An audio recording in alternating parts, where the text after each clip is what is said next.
But such was not to be the final issue.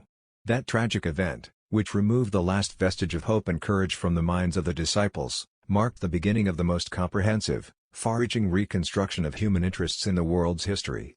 Except a kernel of wheat fall into the ground and die, it cannot bring forth fruit.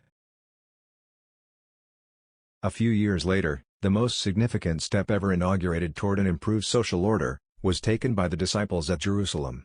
It was, indeed, a spontaneous expression of the new life, and had it not been for the invasion of Judea by the Roman hosts, and the sudden dispersion of the Jews, this vital movement would undoubtedly have spread and assumed a more than local character. The regeneration of the individual must precede any permanently successful reconstruction of society. It is comparatively futile to attempt to suppress poverty, drunkenness, vice or crime, while their generic root, materialism, remains unchanged. The obnoxious Upas tree of social degradation cannot be exterminated by plucking off its leaves and flowers. The axe must be laid at the root of the tree. Until that is destroyed, it will continue to send up fresh shoots as quickly as previous growths are removed. Penal and charitable institutions can, at best, only partially counteract the evils that result from the general acceptance of an essentially wrong attitude in life.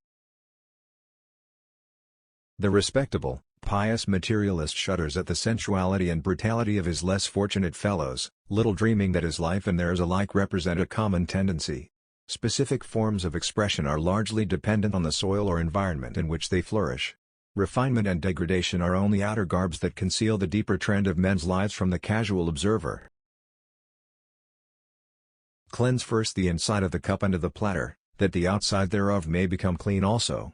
Zeal for outward reform frequently leads to indiscriminate efforts to suppress abnormal symptoms in the body politic.